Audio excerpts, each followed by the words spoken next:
Kuchenda mwe mwaka tonyeze mukaga Royal Farmer kusinzira mu kibuga Kampala ku Mutesa 1 the first university. And program Saturday Night Jazz nze Kutesa Expert Pro the turntable assassin Uganda Kampala. Every single Saturday mbeerawo nga tukwasaganya ensonga z'endongo ekyaleero kibadde mu kunga kyanjawulo tugenda kuba tukikuba mu ngeri ejjudde obugunjufu. Ennaku z'omwezi ziri mukaaga 22 tuli mwezi gwa mukaaga gwo tugutambuza already tugutuuse wakati mbebazaako gye mutuusaako engalo nti mwasibye mutya banywanyi kansubire buli kimu kitambula bulungi afunye ebibi abafunye okunyigirizibwa olunaku nga tuli kutambulidde bulungi sofa tumanyi buli kimu kisoboka weekwate Katonda buli kimu kijja kubanga kitambula bulungi mu kaseera kano kennyini nasaliddwako abakyala bulijjo nnyina ekibuuzo kye neebuuza nga naawe awuliriza muba muntu wange oli eyo kyebuuza nga kinnumya omutwe nga muli neebuuza kirungi abayimbi okwetaba mu byobufuzi tulabye abayimbi bangi be tutasobola kubuusa maaso nga Bobi Wine, Misa Kisemakula, Dr. Hildaman, abayimbi nga Jose Chameleon yesimbawo kuba meya lwakuba yagwa naye yali abiyingidde Ragadi, Rachel Magola, of course ne gospel artist gwe tusinga okuba nga tumanyi Judith Babirye bwe yayingira ebyobufuzi kati ne bw'omunoonya wadde tosobola kubanga omuzuula muli twebuuza kyandibadde kirungi oba kibi ebyokuddamu nga nze nnyina bitono akaseera kano kennyini nasaliddwako abakyala era nga kyemmanyi be bakugu bagenda kuba batuddamu ansa zaabyo mu bujjuvu njagala okujjukiza tuli live and clear osobola okutunoonyako ku MRU social media platforms zonna kwe tuli Facebook, Instagram, Twitter genda noonye MRU TV teekayo obubaka sobola okuba nga tutambulira ku peesi yemu nja kuba mbuyisaayisaamu wano tulabe kye munaaba mutugambye akaseera kano kennyini njagala nsooke ntandikire ku kono oli live and clear eno ekyenda emu akatonyeze mukaaga Royal Farmer ku Mutesa 1 the first Royal University wetusinzirira nkusaba obuuze ku batuwuliriza weyanjule n'amannya tusimbule. Webale nnyo ssebo amannya agange nze Nancha Veronica okuva wano ku MRI TV. Nancha Veronica nsanyusa okulaba. Kale ssebo nange okusanga. Kale nyabo nsanyusa okusanga era okulaba mbadde nkusaba obuuze ku bantu tusimbule. Naye nsanyusa okulaba ssebo amannya agange nze Nasali Lilian nasinzidde wano ku MRI TV.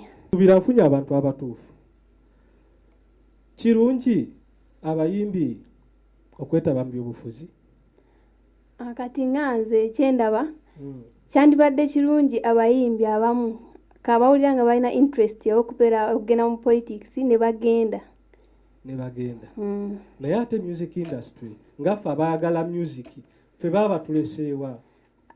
Ekyo kati ekibuuzo ky'ombuuzizza kubanga jjukira waliyo abaana abato abaagala okujoininga okuyimba. Kati then boy bagenda bajoininga politics then ate bano bamusaayi muto basobola okujja ne babika ekyo ekituli kyabaleeseewo.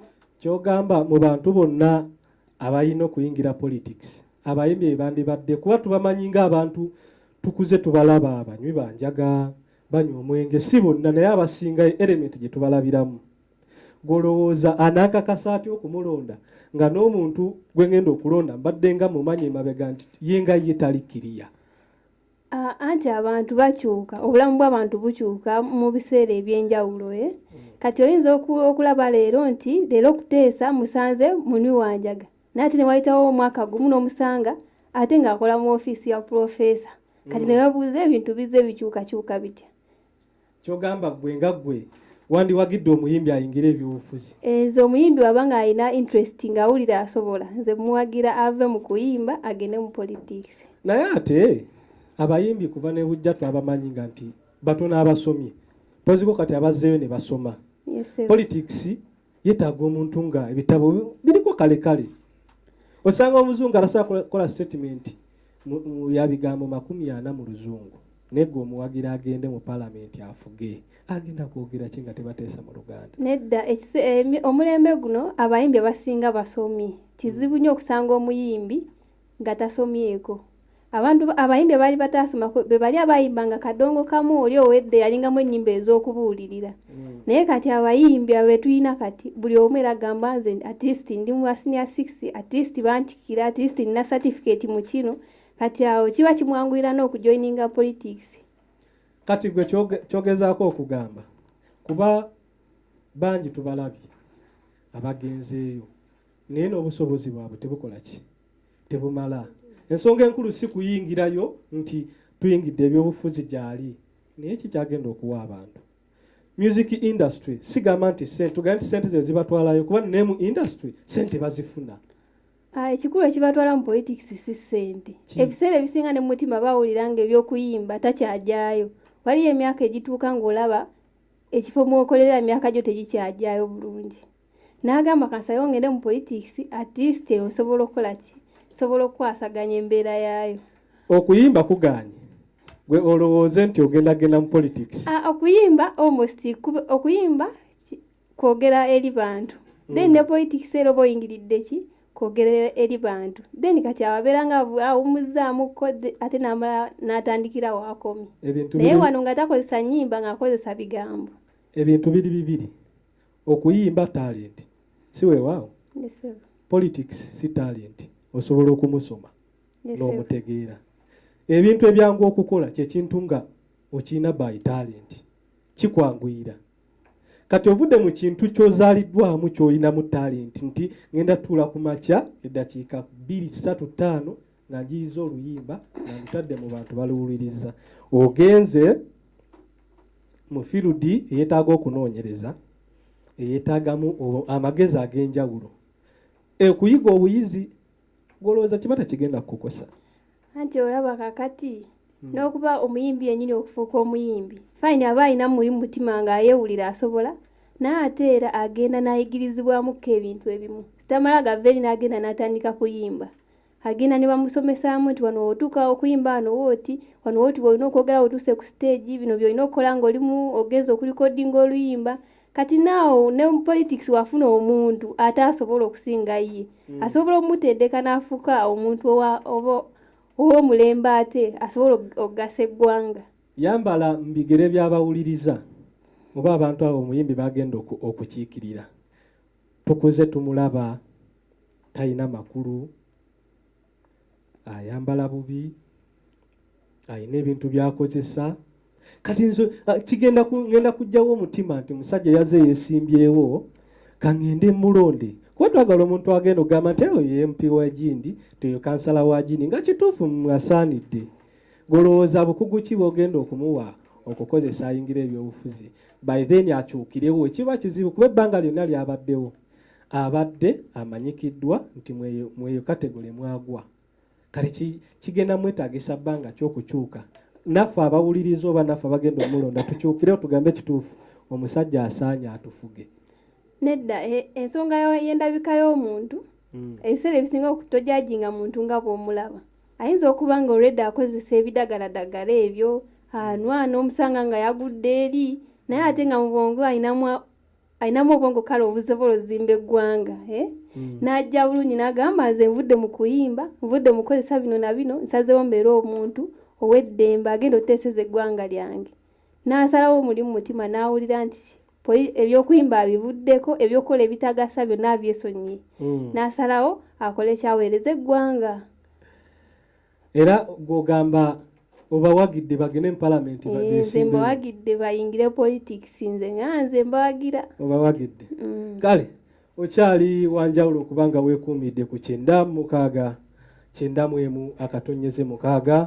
Eno ye Royal Farmer ku Muteesa 1 the first university Kuteesa. Yenzanya nyagira omuzindalo gwa radio yo.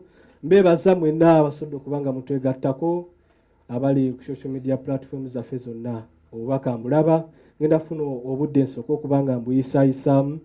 Mu kaseera kano kennyini ngenda kuba mbajjukiza abatuteekamu ssente abatuvujjirira ne mbanga mutuwulira buli lunaku lwa 6 babayita Banuwa Shots oyagala kwata mbaga graduation, kwanjula, matikira, birthday parties osobola okuba ng'obeegattako ne baba nga bakukwatira omukolo gwo, ekifaananyi ne kivaayo nga kiri mu full HD.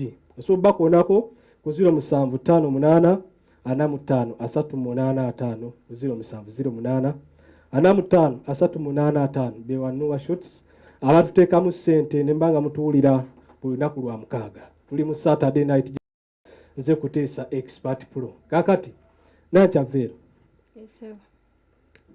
Ddala kirungi abayimbi okwetaba mu byobufuzi? Weebale nnyo ssebo olw'ekibuuzo ekyo.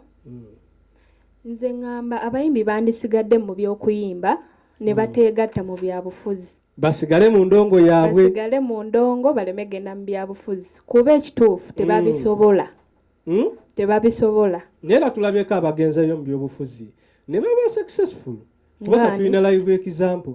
Teri oyinza kubuulira mu politics nga tamanyi Robert Kyagulanyi Ssentamu nini muyimbi. Kaakati nange kankubuzeeyo ekibuuzo.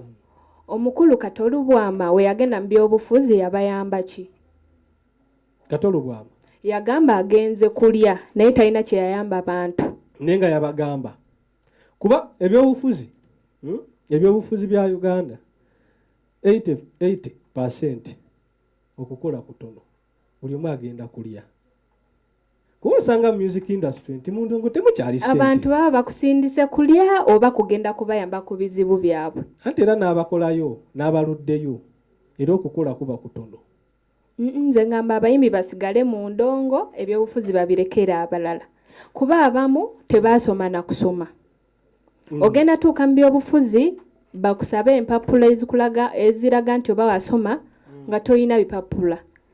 Ate oswalireyo bwereere. Naye wanene omuntu ngani agenda okusaba mbu ndeeta empapula z'obuyigirize. Teri. Tulabye abaana bangi abato abajoyininze industry y'okuyimba nga naye tebaasoma. Tunuulira mukulu Kenzo. Teyasoma naye ali successful. So siraba nsonga lwaki ogenda mu politics ng'ogenda bakuswalizeeyo tewasoma bakusabe ebipapula nga tobirina. Nanti era omukisa tegufaanagana. Kenzo ayinza okuba ali successful. Bino ebintu tubijjemu omukisa. Tubijjemu omukisa. Politics si mukisa sebo. Si mukisa. Ogendayo na bipapula na bwongo.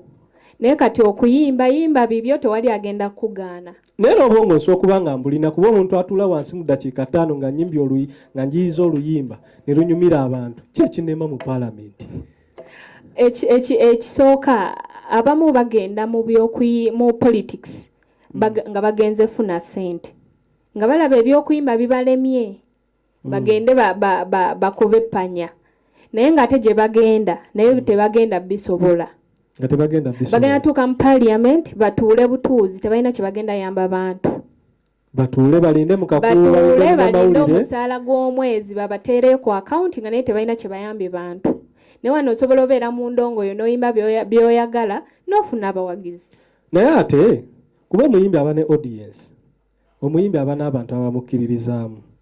In case agenze mu parliament, audience yenna egenda sigala egamba y'owaffe tumukkiririzaamu. Golowooza tekiba kirungi olw'okuba nti nyina audience, nyina abantu abanzikiririzaamu ne bwe ngenda mu parliament era nja kubaako n'ekisinde ekindi emabega nti ye waffe. Kuba mba nyina audience tekineetaagisa ate kugenda kukuyega olwedde mbadde mu field ng'abantu bammanyi. Kati olowooza nze okugenda mu politics kiba kyangu nnyo kuba olwedde audience mba nnina. Osobola obeera ne audience ng'obadde oyimba naye n'otuuka mu politics ne bikulema nga ssente zikuyitiriddeko n'otakolera bantu kye baagala. Tolaba nti audience eba egenda fiira bwereere. Eba egenda kufa kuba toyambye bantu kye baakusuubiramu tokikoze. Kati sigala mu ndongo abantu gye bakwagala oleme genda mu politics kutawaanya banno. Ky'ogamba bonna abali mu politics bakolera abantu. Si bonna. Naye kati wano twogera ku bayimbi. Kati naffe tujja kgenda tunaakolako bye tukoze azira ngazi gye tuli. Munaakolako bye mukoze abantu bo baagala kiri perfect. Kati sigala mu ndongo oyimbira abantu kye baagala oleme genda mu politics. Kojja tuuka mu politics nga nayo bigaanye nga tobisoboka. Abantu kye tusinga okwagala muntu gwe tugenda osindika atagenda kusirika. omuntu agenda otufaako. Omuyimbi sisuubira nti ayinza beerayo n'asirika ne bw'aba n'ebigambo byebi byo byagenda okwogera mu palamenti naye kasaba nga bigenda kuwulirwa. Kakati Bobi Wine wagenze mu politics abayambye eki? Okujjako abaana babandi okubonaabona babakuubye babasibye talina kyabayambye ye kati ali musanyu yeeyagala naye nga talina kyayambye bantu. Naye ate omuntu bw'agenda mu politics akyuka. Kyagulanyi bwe yayingira politics yakyusa bangi mutima. Yatuwa essuubi ffenna yabawa essuubi naye tewali kikyuse. Kuba from ghetto to parliament yatuwa essuubi. Kati abaana ba ghetto saa zino tebalina mirimu. Kikyabayambye? Yagenda mu politics naye kiriwo ntalo njerere talina kyabayambye. Singa yasigala mu kuyimba abantu bandimwagaliddeyo mu kuyimba naye kati abamu bamukyaye olw'okuba nti atadde abantu bangi mu buzibu. Talina kyabayambye. Abaana abandi babasibye babakubye abamu bafudde n'okufa. Kati abayambye eki? Waliwo ne beyasuubiza bagenda oweerera naye nga tabaweeredde. How sure are you nti tabaweeredde? Tabaweeredde kuba abamu baavayo ne bakomplaininga nti tabaweeredde. Era tasobola nga bw'omanyi nti ekkumi terikyawoomu era bonna terikyawoomu naye yandisigadde mu kuyimba nateteeka bantu babandi mu buzibu olw'okuba joyininze politics naye nga talina kyabayambi. Ndowooza ye yali ayagala afuna ttutumu ly'amaanyi bamumanye nti kale yeesimbyewo ku bwa president naye nga talina kyabayambi. Nze abayimbi nzikiriza okuyingira politics baba balina kye bayinza okugatta ku bavubuka kuba ffenna tubagoberera. Bw'ovaayo n'olaba nti omusajja abadde mu ghetto obuvumu obwo bwafunye n'ayingira politics n'asobola n'okwesimbawo ku bwa pulezidenti nange ali eno abadde amuwagira ngamba ekyamazima kisoboka kuba n'endabika ekyuka omuntu ng'ayingidde politics ne waba muyimbi tubalabyeko. Kamiliyoni yali musajja wa ffujjo nnyo newankubadde kati akyali wa ffujjo naye ke yeesimbawo ku bwa meeya nti ali mu element eyagala okufuga omuntu akyuka. Kuba abayimbi bambala bubi, abayimbi balina emize gyabwe gy'omanyi. Nze nsuubira bw'ayingira politics ebimu bijja kukyukako kubeera tubalabye ng'abamu bikyuse. Bikyuka fayini asobola okukyuka naye kiba kimututteyo ssente tutumu. Ssente tutumu? Yes, teri kirala. Judith babiri we yagenda mu politics yabayamba ki? Lindako ssente tutumu. Kyogamba mu ndongo teritu. Abamu etutumu kasitaligaana mu kuyimba agamba kangezeeko ewalala kuba eri waliyo ssente mu politics. Ogenda otuule butuuzi mu parliament olinde ez'omwezi bazikuwe wadde nga tolina ky'oyogedde. Judith babiri we yabeera mu parliament yayogera emirundi emeka? Naye nga yaliyo naye talina kye yabayamba. Ensonga enkulu kasaba nga gyali talina n'abantu bamukyawa n'omukyawa. So singa yasigala mu by'endongo twandimwagadde nnyo okusinga wano we yajoyiningira politics kuba talina kyatuyambi. Yes, natukuba gospel ne tukkakkana naye kati agenda mu politics abantu abawadde essuubi nti agenda abayamba talina kyabayambi. Talina. So omuyimbi sigala mu buyimbi bwo. No, abasobola politics gyebali nesi bayimbi. Kyogamba teriyo muyimbi goyinza kunokola eno gana naye kale wadde mu bangi. Essaawa zino siina muyimbi gwe nnenyumiririzaamu kuba olaba n'owa gospel byamulema then abayimbi basigale mu by'obuyimbi. Kati industry ogikubye nnyo ate. Nsijjikuba basigale mu by'obuyimbi tumanye nti bayimba. Naye twasoma abayimbi oluzungu lwaffe tulumanyi. Oluzungu fayini esobola obba olumanyi naye terugenda yamba bantu. Ate tusobola okukiikirira abantu. Terugenda kati Judith babiri yabakiikirira yabayamba ki? Judith tumusse ebbali. Essaawa zino ne mu Uganda taliimu ali wabweru. Tulina wano abali kalenti abali abafuga. Ngani? Mathias Walukagga, Ekyengera, Alikiriya. Dr. Kiyaga, Dr. Hildaman Jali, weewaawo. Abo bakajoyininga naye just baweemu emyaka 2 olawo oba banaaba balina kye bakozeewo. Olwadde baakola dda kati tukyalina kye tubabanja. Anti kati wano bawa abantu essuubi naye maaso eyo gye bujja bigenda balema. Babeere nga tebalina kye basobola kolera bantu. Ssente ze baliko ze balya. Muganda wange okyali w'amaanyi okubanga weekuumidde ku 9/6. Eno yoroyo fama ebibuuzo nno bulijjo tukyebuuza. Of course namwe muli eyo mubadde muyina ebibalumaaluma nga mugamba kyandibadde kirungi oba kibi. Kansuubire tutambulira wamu. Mu kaseera kano kennyini mugenda kunzikiriza, mugenda kunzikiriza. Sooka ogenda okujjawo obulango bwa bakama bange. Ngenda kubeera nga nkomawo ne okyali w'amaanyi okubanga okyekuumidde ku 9/6. Nze kuteesa Expert Pro. Tuli ku Royal Farmer eno ku Muteesa wa Ndefacho University. Munzikirize tokwata ku nobyo ngenda kubeera nga nkomawo kamala okola ku sente ngenda kubanzira tusobole okubanga tweyongerayo. Eno ye Saturday Night Jazz. A glance at the AIM regionalism empowerment. When you take a sport or either take a deep look at the way the AIM regionalism department is devoted to the practice. It is hands-on to every participant and backed by the well-stocked studios of Royal FM and AIM TV. The department has fed the global practice with outstanding personnel backed by professionals in the practice, and it is seen from the products of the different students. Take a glance at every sector. The Royal FM has all the required machines and personnel to release a well-backed student.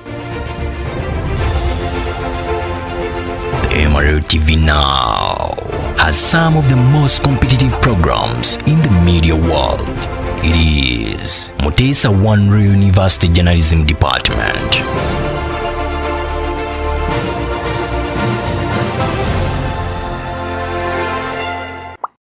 Wekyali w'amaanyi okubanga obadde okyekuumidde ku 9/6. Eno iri Farmer mbakulisaayo mulango bwa bakama bange. Kansuubire tebubakoze bubi, bubakoze bulungi obutagambika. Tukyali mu program Saturday Night Jazz. Nze kuteesa Expert Pro. Tuli wano olunaku lwa 6 tubeerawo nga tukwasaganya ensonga. Tubeera mu ndongo n'ekyaleero kibaddemu ekyenjawulo of course na bino mba mbyetaaga bitegeera era mba mbyetaaga biwuliriza. Kakati tubadde n'omulamwa of course kansuubire obubaka bwammwe ngenda kuba mbuyisaamu wano mu ddakiika ng'emu nzijewo benzijewo. Kato Peter agambye basigale mu ndongo tebazungira mu politics webale kuwuliriza. Kayira naye agambye omuntu waba alina obusobozi obuyingira politics agende siraba lwaki mba mukugira. Kale mwebale kuwuliriza ngenda kuba nsooka nkome ku abo solo okubanga tweyongerayo naye kansooke nziremu mbajjukize abatuteekamu ssente abatuvujjirira ne mbanga mutuwulira buli lunaku lwa 6. Inuwa shots oyagala kukwata mukolo mbaga graduation kwanjula matikira birthday parties solo kubanga obegattako ku 0758 45 ne mbanga mukwatagana nakuleetera ekifaananyi mu full HD kiri nga kiri kiriya amawuno. Kale tuli mu nsonga kirungi omuyimbi okwetaba mu byobufuzi. Ngenda kudde wali Lilian nga tumaliriza. Wagambye kirungi okwenyigira mu byobufuzi. Okiwagira sooka oteere ku muzinda nga tumaliriza. Nze ndi muyimbi njagala kuyingira byabufuzi. Bigambo ki by'oyinza okumpa nga gwampagira nyingira ebyobufuzi? Bintu ki by'oyinza okumpa n'ongamba Kuteesa oba oyingira ebyobufuzi kino na kino tobivaako ojja kubeera wakawe mu byobufuzi nga gwampagira ndi muyimbi jjukira. Anti kakati awo kyenkola ngo tugambe ontuukiridde n'ongamba nti ebintu by'okuyimba bino mpulira nga njagala biwanikira njagala bivaamu naye gyendaga ngenda yingira politics. Nnyinza okuba saagala nawanika mu byakuyimba naye nga muli mpulyamuka nga mpulyamulimu obusobozi ninga naye abantu bange ab'ekyatokoolo bonsobola obbakulembera. Anti kati awo amagezi gensooka okuwa nkugamba ku 2 londako kimu okuyimba then ne politics. Kubanga kati wona akwasaganya politics ate omala okwasaganya n'okuyimba awo tujja noonyako ogwe watuufu nga tetutegerawo bulungi. Kati awo amagezi gensooka okuwa nkugamba ku 2 kikyosinga kyowulira kyoyagala njagala yingira politics. Kati awo nga kugamba ebyaki ebyokuyimba bite tutandike ne politics okutandikira ku musingi ebitandikira mpaka unaabeera ng'oli successful.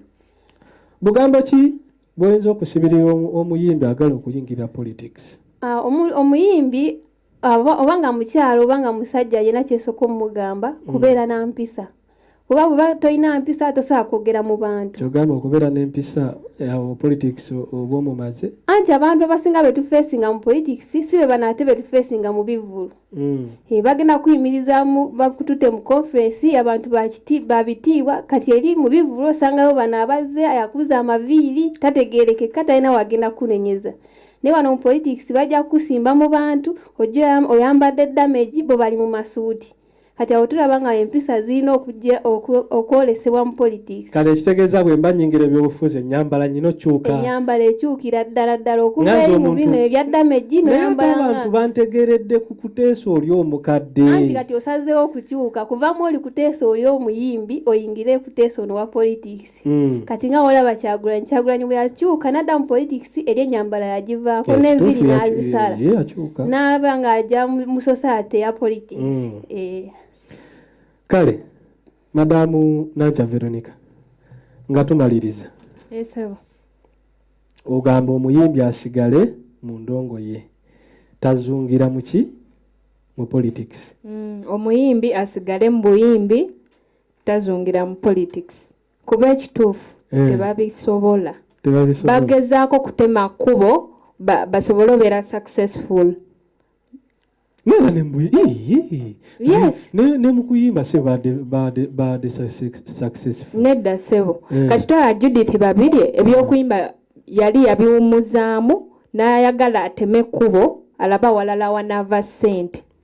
Kyokka gye yagenda nayo ne bimulemerayo kuba talina kyayambye bantu. Kati awasigale mu buyimbi alemetawaanya bantu kuba wasuubi nga teteririiwo. Omuyimbi omugobye mu politics aveeyo asigale n'abantu gye bamanyidde tyagenda kujja n'amalaasi ge ne bummini bwe nga waayagala ate okusinga ogenda mu politics abaswaze buswaze. Naye asobola okyuka. Abamu tebasobola. Kaviri n'enkasala n'engenda n'empangisa amasuuti n'emba sina zigagula n'osanga nga kyekyo nga kituufu nsaanidde. Osobola okyusa ennyambala naye nga mu bwongo tebikyuse. Kyogamba n'embasi nyina ebisaanizo ebintwala mu politics sigendayo. Ebisaanyizo nga kisebo? Nga nasoma. Kuba politics kasoba nga amala senior 6 osobola n'okwesimba okuba president. Fine osobola naye abantu bakumanyidde mu ndongo. Bamanyidde mu ndongo. Yes. Kale abantu ebyowulidde sindowooza z'abagikolako bannannyini leediyo eno kadiscrima kankaseewo mba nnyinza okuba nfuluma wano omuyimbi naŋŋamba seewo mutugobye mu politics. Ebyo bya muntu nga Ssekinnoomu saabagikolako oba abagiddukanya nandi kyaba agitandikawo. Nga tumaliriza badde nkusaba osiibule kubabaddeko oba oli awo noso otumirako ababaddewo oba bwe walese ewaka ng'omu babiri kuba ndaba obudde butuliridde obwejjokolera bwenvuga speed abamawulire bo bayingirawo kwemu basobola okuba nga bagatutuusaako. Okusookera ddala ngenda kwebaza ssebo weebale kunkyaza ku mpewo zammwe eza MRI TV. Nandagadde otumirako mikwano gyange gye nsoma nagyo Mai, Reste n'abalala n'abeewaffe mbatumiddeko. Kale naffe tukweyanzizza ogassa ettafaali ddene ku bibuuzo bya bannayuganda byabadde balina mu mutima ne ku mutwe nga beebuuza ddala kirungi naye kansuubire mubazzeemu era mubakoze bulungi obutagambika. Lilian wanjisebo sibula abantu tuve wano. Kakati okusooka nkwebaza mukulu moderator okutukyaza mu puroguramu ya leero webale nnyo tusiimye obuweereza bw'otuwadde. Ekirala ntumirako mikwano gyange bensoma nabo ku kampasi Sandra Mole ntumirako Mai n'abaddeko mu puroguramu ya leero nga batuwuliriza beebale nnyo beebalire ddala. Beebale nnyo beebalire ddala. Naffe tubeeyanziza nnyo obudde bwammwe. Mujja kunsonyiwa mujja kunzikiriza ebiwooma biggwa byokya nange sandyagadde kubanga mberekerereza wano naye nga bw'omanyi obudde tebuli ku saidi yaffe tubadde mu puroguramu Saturday Night Jazz every single Saturday mbeerawo ssaawa 10 n'emu mpaka 12 nze kuteesa expert pro mbajjukiza musobola okubanga abadde tembadde naffe musobola okutwegatta ku social media platforms zonna, Facebook, Twitter, YouTube, Instagram. Genda onoonye MRUTV, noonya Royal Farmer. Abaddeko mwenna obubaka mbulabye naye obudde tebuliko naffe, mbajjukiza okubanga mujja twegatte ku Muteesa Wande First University wano wetusomeseza ebintu nga tubikwatako. Nebaza abadde ku kamera Buda abaddewo nga tutuusaako ekifaananyi mu full HD. Mujja kunzikiriza banywanyi, so okubanga mpunzikira wano mubeere bulungi bantu bange. Ssaabasajja Kabaka awangaale.